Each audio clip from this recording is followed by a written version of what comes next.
WESH 2 News starts now with breaking news. Breaking right now on WESH 2 News at 6, we are seeing new video of the damage from severe storms in Central Florida. Chopper 2 is checking out some storm damage in DeLand. You're looking live at North Woodland and Kensington Road, not far from Stetson University, and just a wide field of debris. We've seen roof damage, as you're looking at here, uprooted trees, overturned cars, just a lot going on right now, and a lot of people without power. Thousands and thousands of customers from FPL and Duke Energy without power after a tornado warning in this area. That warning over at 4:15, but now we're getting a look at the damage that has caused residents in that area. Yeah, the authorities are asking people who, if you're heading home from work right now, you need to avoid North DeLand. Multiple trees and power lines down. That's in the area of North Orange and North Adele Avenue. There's also significant storm damage on Pine Street in DeLand, which is on the west side of town, right off of Woodland Boulevard to the south there. We did see some flooding earlier at Florida Avenue and New York Avenue, which is in the downtown area, but the damage is fairly widespread from west to east, and this is the scene that we're seeing repeated over and over again. Oak trees, these old oak trees that have been snapped off or have basically split apart into multiple sections that have fallen down on people's homes and on their cars and on their possessions, and we're actually a little shocked at the widespread nature of this damage. We knew that there were some severe winds that had gone through this area, this line of storms that went through here, upwards of 90 miles an hour. We were able to track that on Doppler radar earlier, but you never really know what you're going to get until you get up above and start shooting down. And that, I think that's what you and Tony were talking about this earlier. Yeah, absolutely. Because the big question right now, was this indeed a tornado at fault? And so what you're seeing in the middle of your screen, it looked like some aluminum kind of wrapped around a tree. So let's bring in Chief Meteorologist Tony Minolfi. He certainly knows more about this than we do, but is this consistent with the tornado? It absolutely is, guys. You know, you take a look at the debris field here, some people would say, well, it could be strong, damaging, straight-line winds, but you know, you take a look at the overall distance and the structure on this, and the way those pine trees are kind of ripped in half, snapped in half, and this, to me, looks like there was a tornado on the ground for a couple of blocks, as Chopper Dan has been kind of zooming into a couple of different areas, but there are other signatures that we look for. With a straight-line wind, you're not going to get aluminum wrapped around a tree. You need a circular motion to create that, and that's what we've seen in a couple of the trees, some aluminum there.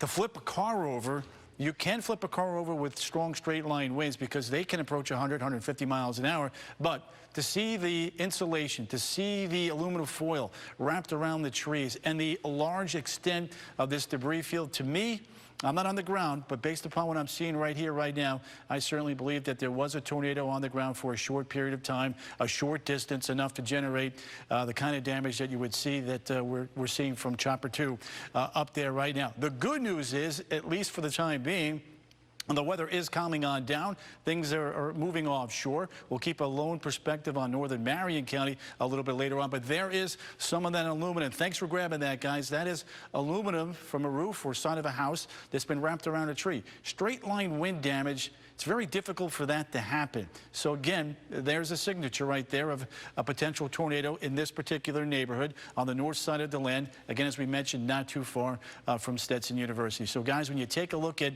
the winds on the velocity product earlier, we were pinging gate-to-gate wind shear close to 100, 105 miles an hour. That would put that in the EF1 category. The Weather Service has had a very active afternoon today, so they won't be able to get out there today. More than likely, they'll get out there tomorrow. Let's end it on a good note. Most of the rough weather is up to the north and the east. We'll time out these evening showers, and then we have to, unfortunately, head to the tropics to talk about two areas of interest. We'll do that coming up at 6:18. See you then. All right, Tony, thanks. We are staying on top of that storm damage in Volusia County. WESH 2's Bob Hazen is there. And Bob, we're hearing the sheriff is actually out there rescuing people himself.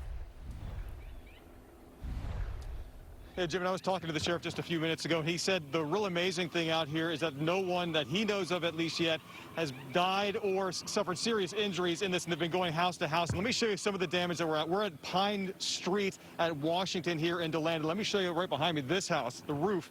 Totally gone from that. You can see all of the damage in the yard, trees down, and if you look up in the trees in the distance there, you can see there's actually a shed that's way up there in the top. just twisted all around, got thrown up there by this wind that came through. And if we go a little bit more to the right here, you can see all these power lines that are down right here, trees as well that came down with this storm.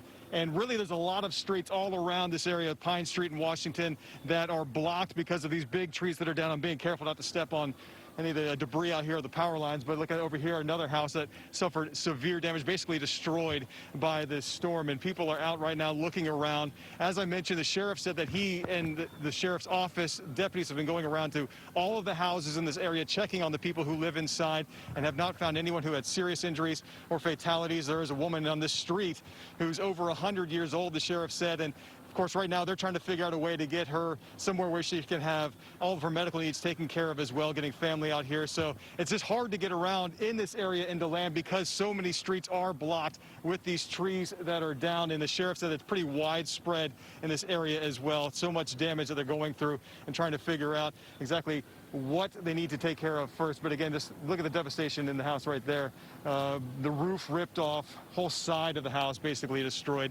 I did talk briefly to the person who lived in that house, and he said that he's fine and everyone else inside is fine as well. So we're going to stay out here and talk to some more people. I did talk to one man just a little while ago. He said it came on quick and you could feel it really shuddering throughout your chest and through your body. That's how strong the storm was, how loud it was and powerful as it came through here. Just so quick without much warning. So that's the latest here in DeLand. We're going to stay out here and talk to some more people and get the latest on what exactly the situation is. Back to you guys. Bob, thanks. So mind-blowing, the amount of damage. Now, we don't have confirmation that a tornado ever touched down. That is up to the National Weather Service to determine. But you have to see this viewer video that shows a funnel cloud forming near State Road 44 in DeLand. This was during the tornado warning. And we actually captured a car spinning out on the highway while we were live on the air. The storm brought torrents of rain and quickly. We kept an eye on this shot. It did appear the driver was okay, but those heavy rains brought rising floodwaters. You can see over on Florida Avenue and New York Avenue here, cars were struggling to pass through. Yeah, right in front of the courthouse there. But regardless of how this storm ends up being classified, tornado or not, there is extensive damage. Homes partially collapsed, roofs completely torn off, cars flipped and tossed about. Leaders say if you're looking for loved ones, you should go to the address here on your screen. That is 843 North Woodland Boulevard in DeLand. We are reaching out to leaders working to confirm if there were any injuries, and we will continue monitoring the damage and bring you the latest information as we get it. Our crews will be in Volusia County tonight checking out many more reports of damage. You can count on West 2 News to bring you the latest update tonight at 10 and 11. Meanwhile, tonight, a primary election in the age of a pandemic. Across the region, we are watching key races tonight as returns come in. Polls in Central Florida are closing in just under an hour. Voters headed out to precincts today. People who had not sent in a vote by mail ballot. People reported an easy voting process and safe procedures. West 2 News is your election headquarters, and we have team coverage tonight. West 2 political expert Greg Fox has some key races to watch. We start with West 2's Chris Guardaro in Winter Garden. And Chris, we hear the polling place you're at has been fairly busy. Yeah, Jim, it has been fairly busy. We're at the Horizon West Community Church here in Winter Garden. Now, this polling location is interesting for two different reasons. The first one is you can see the building is kind of on the smaller side, yet the Supervisor of Elections office says this is one of the more busy polling locations in the county based on the total number of votes they're getting in so far. Now, at times, we've been watching as a socially distanced line is stretched outside of this place with voters wearing masks, and they appear to be taking all the right precautions. Another reason this polling place is interesting is because more than 1,000 people mailed in their vote to this precinct. Now, at last check, 1,680 people voted in this polling place, including those mail-in votes and early voting. That's maybe more, that's more than even half of the people that have showed up to the polls so far have mailed in their vote. And people who showed up say that they feel this election season is going to be pivotal for the communities and they could not wait. Just to make sure that everyone gets out and votes, you know. Just don't be scared of the virus because the votes are important. Thanks. Now, those polls, like Jim mentioned, are going to close in just less than an hour. We're going to be keeping an eye on all of the turnout numbers tonight. We're live in Orange County. Chris Gordaro, WESH 2 News. All right, Chris, thank you. And voting in person today in Seminole County appeared to be fairly easy as well. We are hearing lines were virtually non-existent. 80 precincts were staffed and ready for today's primary, but a good number of people had voted before the polls even opened this morning. More than 38,000 people voted by mail, and another 11,000 voted early. During 8 days, those polling locations were up and running. And if you did not get your vote by mail-in ballot sent off in time, you can still vote. Taken care of. Now, if you don't want to drive all the way here, you can go to your local neighborhood voting precinct and vote. You would just have to surrender your mail ballot, and we'd issue you a new ballot to vote right there in person. Polls close tonight at 7 o'clock. Results as soon as they start coming in. Well, tracking races in Metro Orlando tonight, we'll be covering all of the key races across the region. One of them is the Republican primary in a state house race in Osceola County. WESH 2 political reporter Greg Fox will be with us in studio throughout the night and takes a look at this one. And Greg, GOP voters may be scratching their heads over this. Yeah, exactly. When you look at this race, it's one of several in Central Florida which has somebody running for public office and facing criminal charges. There are 4 people running in the House District 42 Republican primary: Fred Hawkins, Diana Liebnitzky, Gary Scott, and Benny Valentin. Hawkins was arrested last month and charged with felony impersonating a police officer. It stemmed from a contentious homeowners association meeting last November in which body cam video shows Hawkins flashing a sheriff's office badge and appearing to threaten a security guard with arrest. The Osceola County Commissioner was suspended by Governor Ron DeSantis. Liebnitzky and Scott told me the encounter indicates that Hawkins, to them, doesn't deserve the support of voters in District 42, which includes part of Polk County. Hawkins vowed to continue to run for State House and has said through a spokeswoman that the arrest was politically motivated. The winner faces Democrat Barbara Ann Cady and Independent Leroy Sanchez in November. Another state house race that we're following tonight is in Volusia County, House District 26, which includes Daytona Beach. Republican Elizabeth Federhoff won the seat in 2018 by less than 60 votes to unseat the incumbent. Now, the Democratic candidates in this primary are former state representative Patrick Henry and Evan Smith, a pastor and local coordinator with the NAACP. Both men joined me for a debate to talk about ways to expand Medicaid coverage and improve Volusia County's economy, which has a lower median income than the rest of the state. Henry lost his seat to Federhoff 2 years ago and believes he can get the job done if given another shot. We'll see if he gets that chance or if Smith goes up against Federhoff. Democratic voters will decide this contest tonight, and coming up at 7 o'clock tonight, our Commitment 2020 team will be following this and scores of races across the region to bring you the results, analysis, and a look ahead to the November election. Greg, thanks a lot. I want to get back to Chopper 2 up over DeLand, where a little bit before 4 o'clock this afternoon, a severe weather warning went out, a tornado warning. We don't have confirmation of a tornado in this area, but we have seen widespread damage, basically west through east, through downtown along Woodland Boulevard, which is one of the major streets that goes through DeLand. And pretty much as far as the eye can see in a straight line, we're seeing this kind of ruin, and it's pretty widespread. We're going to stay on top of this and report new information just as soon as we get it. You're watching WESH 2 News at 6. Right now, we continue to monitor storm damage across Volusia County, especially in DeLand, where a tornado warning was in effect around 4 o'clock. Let's get straight to WESH 2's Matt Lupoli. He is there live. Right, Jim. This is the stuff we hate to see here. Very significant damage. As you can see, there are power poles on the ground, transformers strewn on the road, along with trees as well. We're on Woodland Boulevard, obviously one of the major roads that runs through DeLand. We're near Woodmont, just between Plymouth and Kensington. We've talked to some people in this area here who can't get home because so many roads are closed, like this one, Woodland, in both directions here. They're waiting for roads to clear, and in some cases wary about what they'll find once they do get home. On our way here, we saw several trees down. Some are blocking roads. These are mostly the old massive oaks that don't tend to fare well in strong storms like this one. Certainly we can see from all the damage here with these power poles that this was extremely strong weather. we'll be out here monitoring it. For now, though, back to you. It's amazing that people are out there walking dogs and riding bicycles and like there's no danger, and clearly there is danger. Yeah, with all those power lines down. I mean, hopefully everyone's going to be safe. Obviously, you do not want to touch those while you're out there. A lot of people in that area without power, thousands and thousands of customers. Let's get you over to Chief Meteorologist Tony Mainolfi. So, Tony, we don't know for sure that this was actually a tornado, but there are some signs kind of pointing in that direction. There are several signs pointing in that direction. So, again, that's something that we will continue to monitor. In the DeLand areas, cleanup efforts are underway. We're in good shape. Let's go back to some of those live pictures right now. Chopper's still up. We have some ground crews there. Here's some pictures from Chopper. To get a storm to come through, to flip over a car, you know, straight line winds can get upwards of 100, 150 miles an hour. But in this case, because the debris field is kind of large and wide, it doesn't really say strong damaging downburst winds. It says something kind of swooped on through.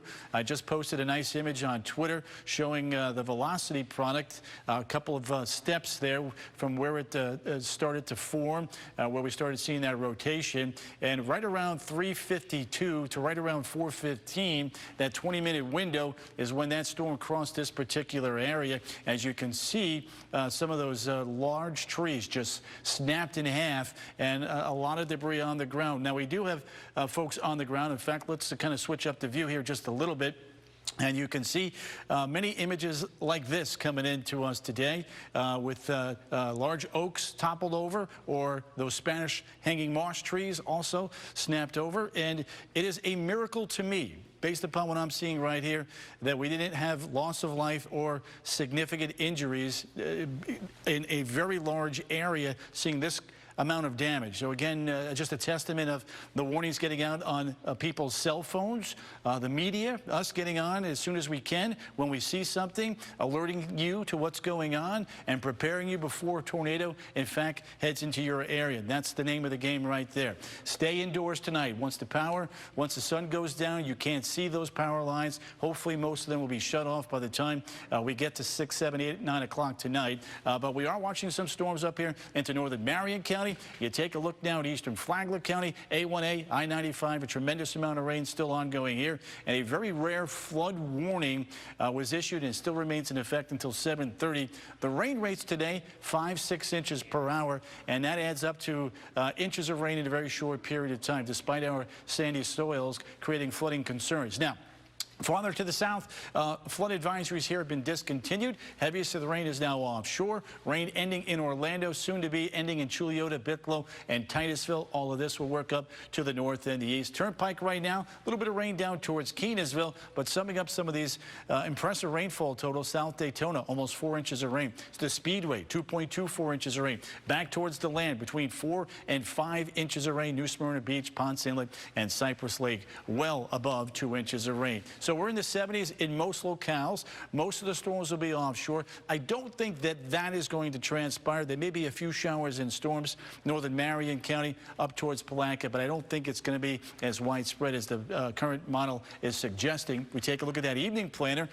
Temperatures dropping back into the upper 70s. By daybreak at 7 a.m., 72 to about 75 degrees. And then, unfortunately, it does look like another active afternoon with numerous showers and storms likely in the cards. Let's spell it out. Here's a look at Futurecast here. You can see southwest winds to northeast winds here, producing a big slug of afternoon showers and storms, and unfortunately favoring the eastern side of the Florida Peninsula once again by late in the day. High temperatures tomorrow, 90 to about 92 degrees before the storms get going. All right, to the tropics. Invest 97, taking the low route, probably headed towards Cancun towards the end of the week or early next week. I do want you to keep tabs on that, but more importantly, it's Invest 98 that we're going to have to watch. This one likely will get better organized here the next 48 to 72 hours, become a tropical storm, and then from there, anything is game. Florida, the Gulf of Mexico, we just need you to keep checking back in. Bottom line is, next 7 days are going to be very wet.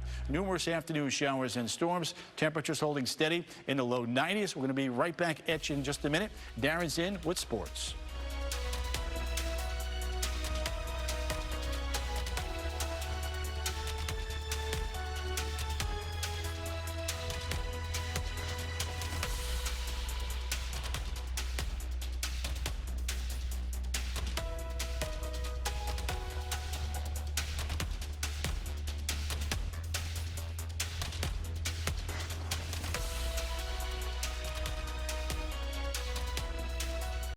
Now, West 2 Sports, sponsored by Mullinax Ford. Hello, everybody. I'm Darren Stoltzfus. There's no question the very short-handed Magic are facing quite the uphill battle against the top-seeded Bucks. But what a performance today. And they do so without Aaron Gordon or Michael Carter-Williams. The Magic working their magic, not too far from Magic Kingdom. Giannis and the Bucks were 4-0 against the Magic in the regular season. Maybe they thought they'd cruise this afternoon, but the reigning MVP, he's still got his. 31 points, 17 rebounds, plays like that.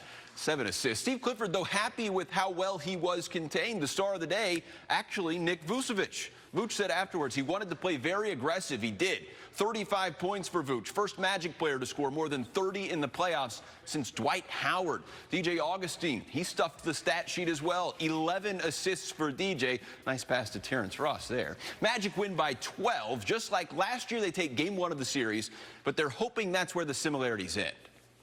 We learned that, one game is just, one game, and you have to put it behind yourself and get ready for game 2. And against a great team like Milwaukee, they're going to be able to respond.